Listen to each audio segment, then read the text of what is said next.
I am Rebecca from ChemKnits and welcome to a knitting vlog. I don't often do videos about things that I knit, especially when I haven't dyed the yarn myself, but this is a big project I'm undertaking and I wanted to share the journey. This week I started getting ready to knit the Comfort Fade Cardi as part of a knit along. This Comfort Fade knit along is hosted by Grocery Girls Knit, Tracy and Jody, and La Bien Amy, a wonderful indie dyer in France. And La Bien Amy actually created the original fades for this Comfort Fade Cardi. Now, I many years ago first bought Knit Pick Stroll in bare 20 packs because I wanted to dye enough yarn to make myself this cardigan. But each time I played around with fades on full skeins, I had things that I liked, but it wasn't quite perfect for what I wanted for a sweater. I wanted fun colors, but I wanted the colors to have some saturation, but not too saturation, so I couldn't wear it with, say, a black shirt underneath or dark jeans. And so I had all these thoughts swirling around. And then when I saw the knit along was happening, I was like, oh my gosh, and I felt this intense pressure. Should I dye and try to dye something right now? And given that I haven't made myself a sweater since I was pregnant with Lucas, who is almost 7.5 now, I realized that let's take some pressure off and treat myself and actually buy yarn that I know will look gorgeous in this particular pattern.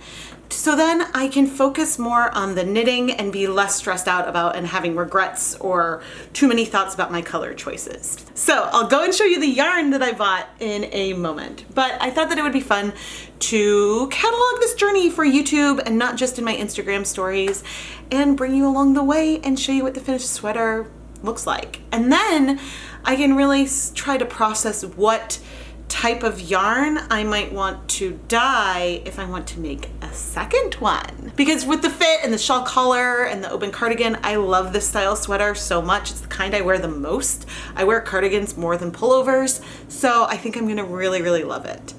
Fingers crossed. I ended up picking the peanut butter and jelly fade from La Bien Amy. I hope I'm saying that right. I considered Vespa, which was the colorway that the sweater was knit in for the sample that's in the pictures, but the purples and the pinks were calling me, and I have a feeling that something more along that blue to sort of gray fade is something that I could see myself dyeing more, and this has more colors and elements in it that I fell in love, and again wanted to take some pressure off of myself for this sweater. I think it was Adela from Lolo Bean Yarn Co. who once said that knitting with your hand-dyed yarn is like eating a really nice home-cooked meal. Knitting with someone else's hand-dyed yarn is like going out to a 5-star restaurant. I'm not sure exactly the comparison she said, but the home-cooked versus nice restaurant analogy really resonated with me. These colors are so fun, and the nice thing was that since I was between two sizes and then got plenty of yarn for the project, I'm not worried about running out, which is a very nice feeling to have. I knit my first swatch on size 6 needles, and I did the color progression as it was designed. I didn't fade these at all. I did about 10 rows of each color.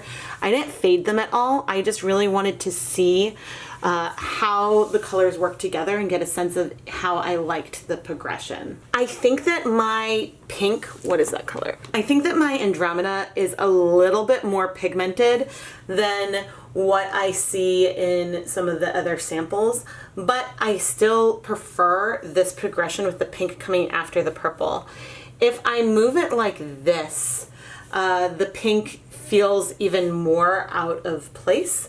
So I think that I will be sticking like this and it'll be really, really pretty, and I'm very excited. On size 6 needles, my gauge is a little bit too loose, and on size 5, it's a little bit too tight. Ah! I think that I am going to go for the size 5. The gauge on both is really close. It's within half a stitch either way, over 4 inches. So that really isn't so bad. And that's the corrected gauge after blocking. But I think I'd rather be on a little bit too small before blocking than have it be the right size / too big while blocking. And this should help with both the arms, because in general with garments, I find the arms tend to be too big for me. So we'll see how that is with the sweater. And I'm knitting this at the upper end of the ease recommendations. So I'll be using 4 inches of positive ease for this sweater. And so therefore, I don't want it to be even bigger if my gauge is a little off. So I'll try to knit a bit loosely on my size 5. I think that would be a little easier than trying to knit tightly on the size 6. Can you tell? I am thinking about this a lot, and then I'm really, really nervous. I had a tiny bit of an awkward start when my yarn actually got caught in my ball winder, but thankfully I was able to salvage that skein. I was near the end, so it was not as tragic as it could have been. And I found that Andrea Mowry's pattern was really, really well laid out. It was really easy to follow and adjust where the fades of the different colors took place to your size. I really appreciated how easy it was to keep track of that. I will have links to the pattern and the yarn and all of the different people I mentioned down in the video description. When I got the sleeves, I think it was Amy from La Bien Amy who had a really, really good tip, and to add progress keepers on the sleeves at every decrease. And this was so helpful to both keep track of how many decreases I've done, but to also keep track of where I did the fades on each sleeve, so that way I could have things really match up. And it took a lot of progress keepers, but it was really, really handy and helpful, and made making that second sleeve go really, really smoothly. Now that I'm done with both sleeves of the sweater, I had a huge debate with myself over how I wanted to do the shawl collar. I really like the way the sleeve cuff goes from the last color all the way to the brightest, this deepest purple that I feel like is going to get covered up a lot with the shawl. And so I was really debating that, but in the end I did decide to go with it as written, and so I am going to start with the color A. But I even reached out to the ChemKnits Lab Facebook group because I was really, really overthinking it. But thankfully, I am really happy with the way the sleeves fit. I was a little bit worried that they would be too big, and they are a tiny bit big, but I didn't go up a needle size. So I intentionally stayed at the same needle size I did for the body, so they would be a little tighter. They are supposed to be fitted. And I would say of my proportions, my arm circumference is smaller than my body circumference when it comes to the way that a lot of shirts and things are sized. So I think I'm learning a lot about how sweater construction works with regards to my body, but I am really excited and really enjoying working on this. When knitting the gauge swatches, I was going back and forth over the sizing, and I think that I wish I had, well, I guess I'm still going back and forth. I wish that I had either gone up a needle size or maybe just added some more stitches for this front section, so then there could be more overlap there, because the arm size here I wouldn't want to be any bigger. So when I block it, I'm going to try to not block the sleeves very, like, only block the sleeves extremely gently, but then block it to be the appropriate gauge, which still isn't that much. It's only like a tiny bit of stretch. So that is my plan there. So I'm already excited and thinking about doing another sweater, and thinking we'll see how I feel once I've done the collar, if I want to do another cardigan or if I want to do just a more pullover. But learning about these proportions and how they're fitting on my body is really going to help me next time I go to make a sweater, because I can think about, especially if I'm doing something DK weight, okay, I want to add a little more space to the front and back if I want it to be looser in the body but still fit it on the sleeves. And so now that I've done one, I'm really excited to use that information to help me as I go and do other sweaters in the future. My other sweaters in the future, I'm already thinking about what I want to dye for myself. I think knitting with someone else's yarn that is an expert at creating fades, I'm feeling more confident in seeing what I do. I mean, there's really not much I don't like, but what I do like, and looking and being like, oh, okay, this yarn does have areas that have more speckles and areas that left. And so there might be some asymmetry, and that isn't bothering me. So all those considerations are things I'm thinking about for next time. And as I try to design some yarn to go with a sweater to make exactly what it is I want to make for myself. And so for that, I am super excited. As for yarn, I still have a full skein of each of the 4 colorways, and then about this much left before doing the shell color. One of these, this one didn't really have any speckles left on it, and so I decided to save it for after the sleeves, or just in case I needed it. So this if needed, I'll use at the end of this when doing the collar. But yeah, I'm not sure how much yarn will be needed. And oh, right, that brings me to one other little debate. I have plenty of yarn. So should I try to make the shawl collar wider or knit it as it's written? And so if I was going to do it wider, I would probably add 2 to 4 rows of each color along the way, which would make that a little wider, but I'm not sure if then that would cover, I mean, it definitely would then cover more of the area on the back of this deepest color that is more up towards my neck. So I think the only real regret I have is I wish that I had let this go a little further before starting the first color change. Even though I think the color placement of the color changes is perfect, this is my favorite of the colors, so I wish there was more of it. So I think that that's the only thing that I'm considering, but I'm tempted. I'm not sure how extra rows would look with the short rows. I'm tempted to just do it as written, and then if I were to make another one someday, then do those changes. That's sort of where I'm leaning, but I don't know. I haven't exactly found someone else's notes on Ravelry or something where they've extended it and how they did it. I think that the fit should still be totally fine. I am not really worried. I'm just going to do it as written. Let's just do it as written, and then I will, yeah, I can then have that as a learning experience. I can always do it as written and then frog back and modify that. And so that shouldn't be so bad. So maybe that's why, that's what I'll do. That's what I'll do. Just so you guys, this is a really awkward angle, but so you guys can quickly see a little bit more about the fit. The sleeves are a little bit long, but I don't mind that. And then, you know, without too much pulling, it does fall without the shawl color, like right at the front of my thighs, which is sort of where it's supposed to. It's a little hard because it's curling. So it should be a really nice fit. I'm just overthinking things a lot. But it's already sort of like comfy and cozy just as is. So I'm hoping that I will find it to be as comfy and cozy open and not, I'm hoping that the collar will mean that it won't fall off my shoulders quite as much. But the colors are gorgeous. So I'm very excited about that. I'm really glad I decided to just go for the shawl collar as it was written.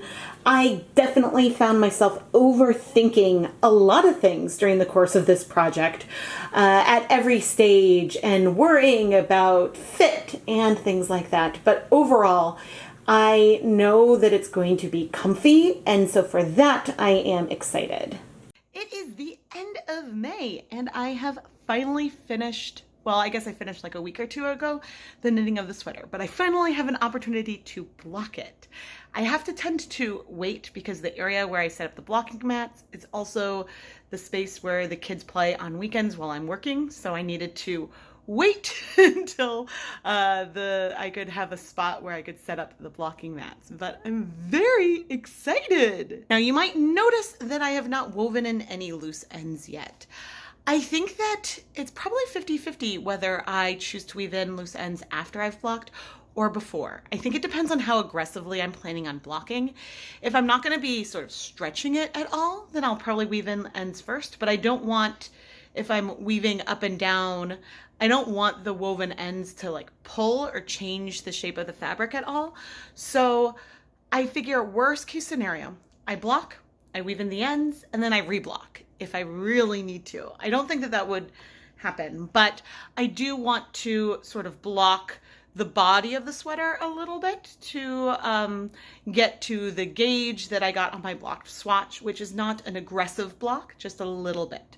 But it fits great even without that extra space. I think I just want a little bit more positive ease. Of course, I'm filming this not on my body because it's hard to do that myself, but blocking will also help a bit with the collar. I figured out approximately like where I like this fold to happen on my body, but unblocked, it just doesn't stay like that. The whole collar wants to open up rather than part staying sort of flat.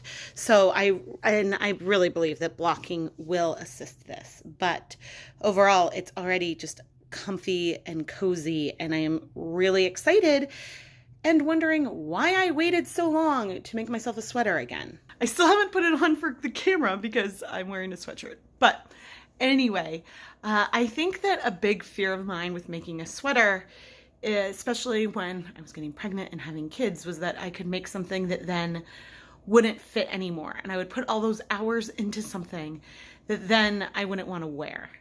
Which honestly is a reason to not make a sweater, but there's always excuses, and I'm really excited I did this. It did not take as many hours to knit as I had thought. It seemed to felt like it went pretty quickly, and I'm already excited to make some more sweaters for myself because I know I'll actually wear them. And if my body changes again and I can't wear it, I can either give it to someone else or I could unravel it and reclaim that yarn for another project. That is still an option. So I guess it's just worth thinking about what you're afraid of and why you may not want to do something, and then maybe giving it a shot. So I know I didn't film many clips along the way as I was working on this. I did like take lots of pictures that I went and narrated, I know, but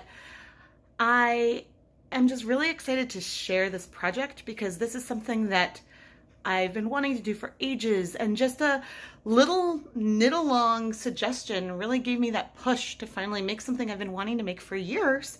And now I have to decide if I want to make another one or what else I would want to make next. But I have a feeling that the next sweater I make, I actually want to dye the yarn for myself. And so that will be a big project and a video that will take a long time to make, but I think should be pretty fun. Time to block. Oh no, I was just removing the pins from the blocking mat and I got rust stains. I have used these pins to block so many things.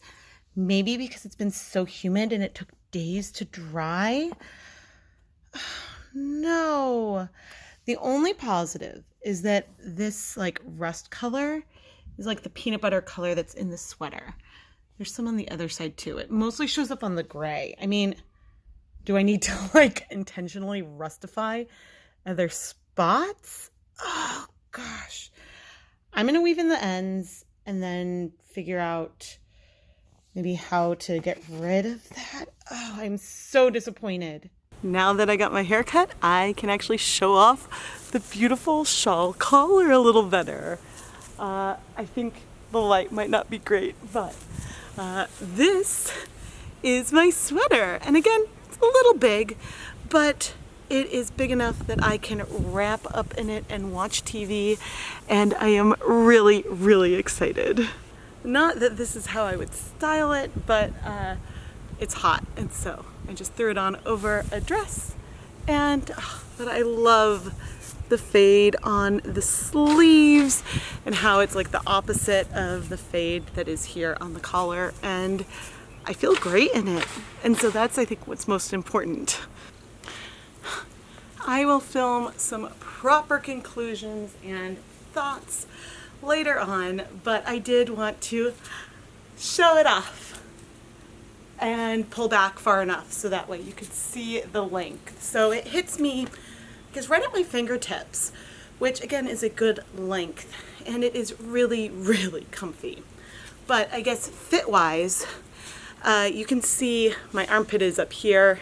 It's down there. I think that when I blocked it a little bit too much, but ultimately I wanted a comfy cardigan, and I was much more afraid about creating something that was going to be too small than I was about creating something that was a little bit too big. And so I'd rather have a oversized cardigan that is really comfortable than something that is a little too small that I wouldn't use.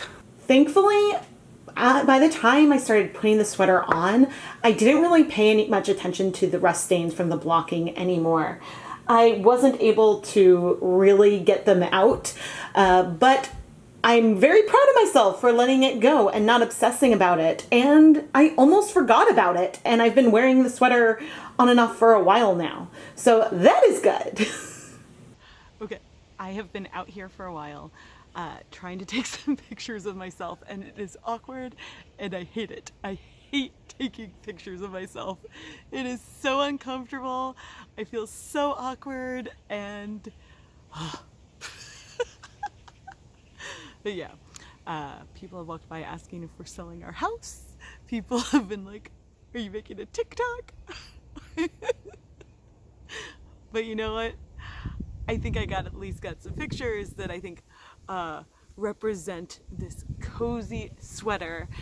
So now I feel like I can actually start using it as a sweater and not worry about photographing it before I spill something on it or something like that.